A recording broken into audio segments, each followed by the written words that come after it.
To give an overview of what are we going to see in this session, we'll see why do we need descriptive statistics, what is descriptive statistics, what are the different measures of central tendency, when to use which measure of central tendency, why do we need measures of dispersion, what are the various measures of dispersion, and when to use which measure of dispersion. So let's see one by one. Now let's see why do we need descriptive statistics. When we conduct research, we might measure around 10 to 15 variables, and if our sample size is say 150 or 200, we might end up with the whole large data, and if we present raw data as such, no one will be able to make sense of it. Even if someone wants to go through it, there will be an enormous volume of data which is a big waste of time, isn't it? So we need to have some values which can represent our data so that someone can easily make sense out of it. And also if someone wants to compare the trends of the data, then they will be able to do. That's why we need some measures which can describe the data. Henceforth we need these descriptive statistics. So what is this descriptive statistics? Again, the name is very self-explanatory. The measures which can describe your data. Describe what? Describe the central tendency, how is it centered around and how is it dispersed. So they describe these two things. That's what is called as your descriptive statistics.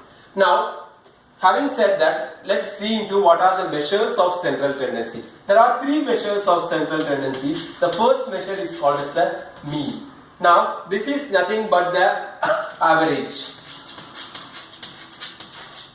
So how do we calculate it? We have to add all the values and then divide by the number of observations. Now, why do we need some more measures of central tendency? Let's take a simple analogy.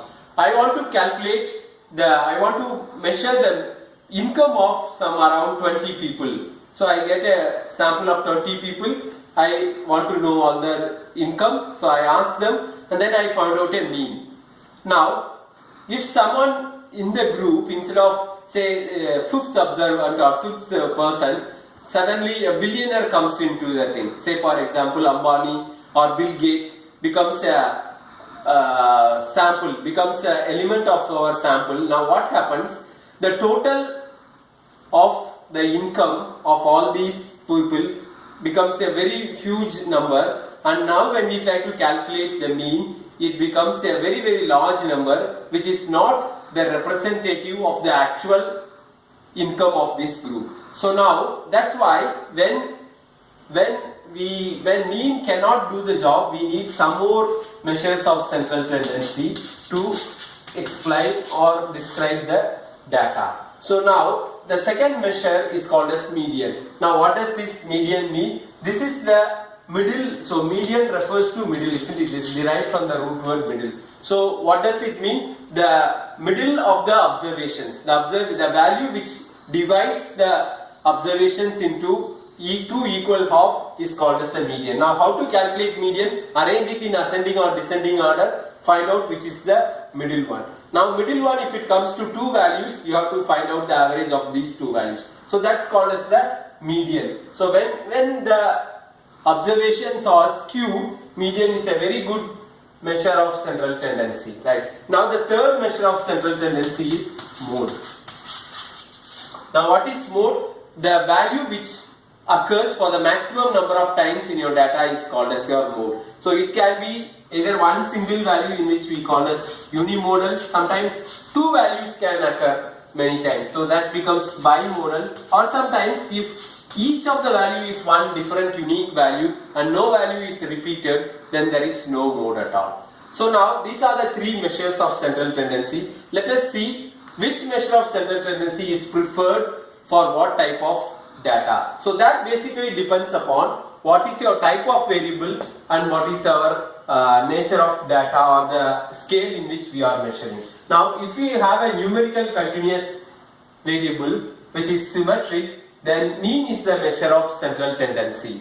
Now if we have a numerical value, say for example I told you income, and if some billionaire or million is there, and usually income is always skewed. So numerical skewed values, we have to, the best measure of central tendency is median. Any variable which is measured as ranks and scores, we have the best measure of central tendency becomes our median, and for all variables which are measured in ordinal scale, say for example stages of cancer, it's a very good example of a variable measured by ordinal scale. We don't tell that the mean stage of the cancer is 2.5, we always use median as a central tendency. Now the last type of data, what we call as the nominal scale. If our variable is measured in a nominal scale, the most often we can use mode, but most often it is represented as proportion. Say for example, one of the good examples of a variable measured in nominal scale is gender. So now how can you summarize the gender? The male female ratio. Say for example, the male female ratio of the participants in our sample was 3:4. So that's how we summarize, isn't it? So nominal data, type of data, is summarized as proportions. So this is in short for which type of variable we have to use which measure of central tendency. So that's about central tendency. Now let's go into why do we need a measure of dispersion, what are the different measures of dispersion, and when to use which measure of dispersion. Now if we look into it, we might have two different set of data which are entirely different, but they can have the same mean. So now if they can have same mean, then we need to tell how they are spread across, isn't it? Or let's take a simple analogy. If someone tells that I want to cross a river, someone tells that the mean depth of the river is 2 meters. Will that be sufficient for me? Then I will be very much worried. Some places it can be to a depth of 10 meters, some places it can be just 1 meter. So it can vary, isn't it? So unless someone tells how the depth of this river varies across different points, this one single measure of central tendency is not going to help me at all. So that's why we always need a measure of dispersion to tell how our data is spread across. So we have again three measures of central dispersion. The first measure of dispersion is called as the range. What is range? Range is the difference between the maximum and the minimum value which you observed in your sample. So this, or sometimes instead of just giving a difference, they put the two values. Say for example 24 to 85. So this is the least and this is the maximum. So just it's represented. The advantage is very simple to do that. Right. Now the second measure of central tendency is what is called as standard deviation.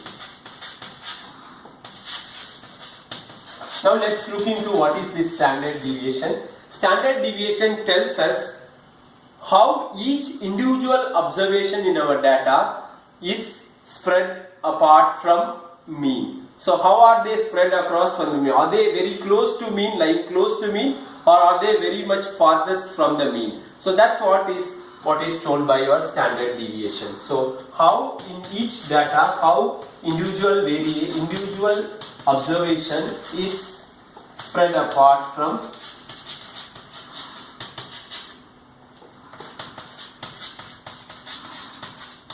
with relation to mean. So that's what is told by your standard deviation. There's a third measure of central measure of dispersion called as interquartile range. Again, let's take a simple example to explain what is this interquartile range.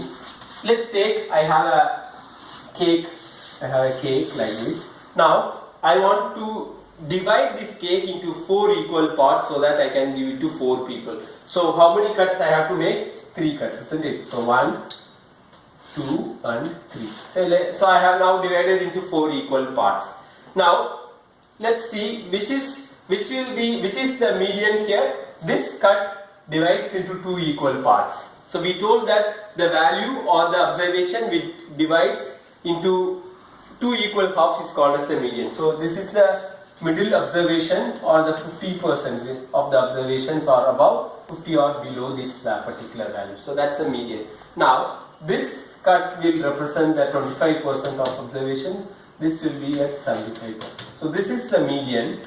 And what is this interquartile range? So this is the first quartile. This is second quartile, which is median. So this is first quartile. This is second quartile. This is third quartile.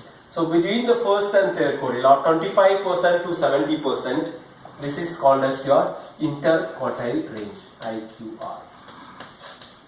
So what does it actually signify? the middle 50% of observations. So the middle 50% of observations is what is called as a interquartile range, which is the 50th or the middle one is called as median, and what is the spread, the middle 50th 25 to 75 will be your interquartile range. Now let's see which measure of central this dispersion should be used for what type of variable. Again, let's go here. We have told that for a numerical continuous and symmetric variable or symmetric data, we have a measure of central tendency as mean, and the measure of dispersion will be standard deviation. For numerical data which is skewed, we told that median is the best measure of central tendency, and here interquartile range will be the best measure of dispersion. Same way for variables which are measured as ranks and score and variables which are measured in ordinal scale, interquartile range is the best measure of dispersion. Now here, if you look into variables which are measured by as a nominal scale, there is no dispersion at all, isn't it? Say for example, let's take this example of religion. Hindu, Muslim, Sikh, isn't it? We have already defined nominal as each category is that there is no difference and there is no order between the categories. So when there is no difference, how can we ever quantify that? Hindu, Muslim all are same, isn't it? So there is no measure of dispersion for nominal data. Right. So to